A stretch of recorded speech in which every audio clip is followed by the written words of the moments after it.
All right, in book two, we started Plato's city-soul analogy.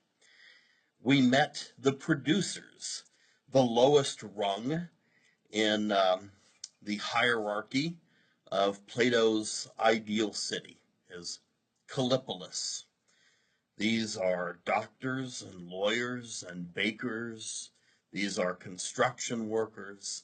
These are those people who make everything and the people who are in charge of all services. At the end of book two and at the beginning of book four, we begin to meet and learn about the lifestyle of the middle class. That is, the guardians.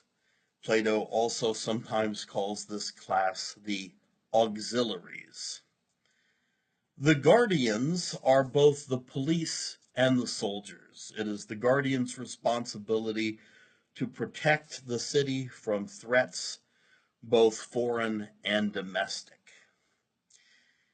So let's pick up at 419 and read a little bit about the lifestyle of the guardians, right at the very beginning of book four.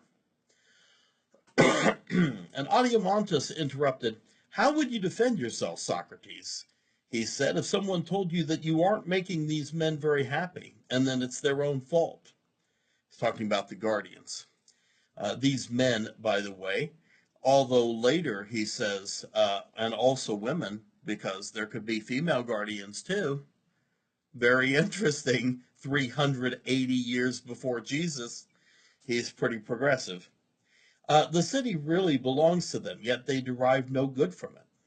Others own land, build fine big houses, acquire furnishings to go along with them, make their own private sacrifices to the gods, entertain guests, and also, of course, possess what you were talking about just now, gold and silver and all the things that are thought to belong to people who are blessedly happy.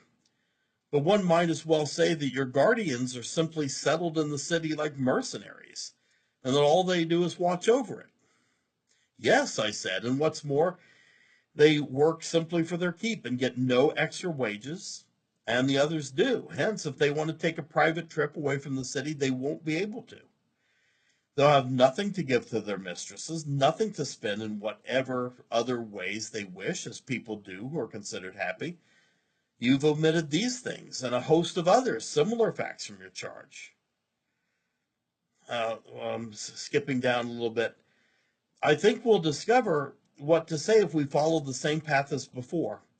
We'll say that it wouldn't be surprising if these people were happiest just as they are, but that in establishing our city, we aren't aiming to make any one group outstandingly happy, but to make the whole city so, as far as possible. So we're not trying to make the guardians as happy as possible. We're trying to make the whole city as happy as possible. To make the whole city as happy as possible, maybe the guardians need to make some sacrifices. Dropping down to the next paragraph. Suppose then that someone came up to us while we were painting a statue and objected that because we had painted the eyes, which are the most beautiful part, black rather than purple, we'd not applied the most beautiful colors to the most beautiful parts of the statue. We'd think it reasonable to offer the following defense. Well, you mustn't expect to paint the eyes so beautifully that they no longer appear to be eyes at all, and the same with the other parts. Rather, you must look to see whether by dealing with each part appropriately, we're making the whole statue beautiful. Similarly, you mustn't force us to give the guardians the kind of happiness that would make them something other than guardians. So this is very interesting. Um, so we've got the first part of the city soul analogy. We've got the producers, and we've got their, um, what they are like. We've got uh, the part of the soul that they are like. The part of the soul that they mirror is the appetites or the appetitive part of the soul. So remember, we're comparing the soul, which is small, and the city, which is larger. But Plato thinks that in finding justice in the one, he thinks he can find justice in the other as well. And with the other part, with the guardians, you've got the guardians in the middle, and that's in the middle of the city.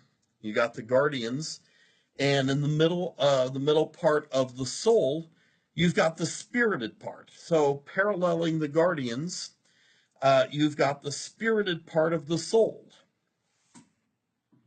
Now we are almost done with the city soul analogy, and this is going to lead to Plato's definition of justice. Let's go ahead and finish out this bit, and then in the next video, I will talk at length about his definition of justice. So, in much of the rest of Book 4, he's going to talk about the rulers.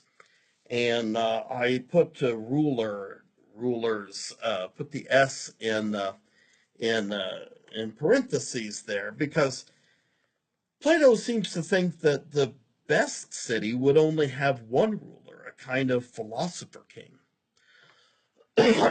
But whether it is one ruler or whether it is a group of rulers, they or he or she is at the top. And likewise, in the human soul, the part at the top is the rational part.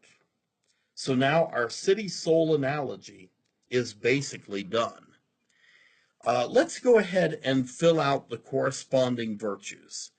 And if you don't have your pen and notebook handy, I suggest that you get them handy, because this seems like definitely something that is going to come up on an exam. The three parts of the city, the three parts of Plato's ideal city, and the three parts of the soul, and the three corresponding virtues. I'd like you to please know these things. Who knows, I might be asking you to fill in the blank at some point in the near future. All right, we're almost done with Plato's city soul analogy.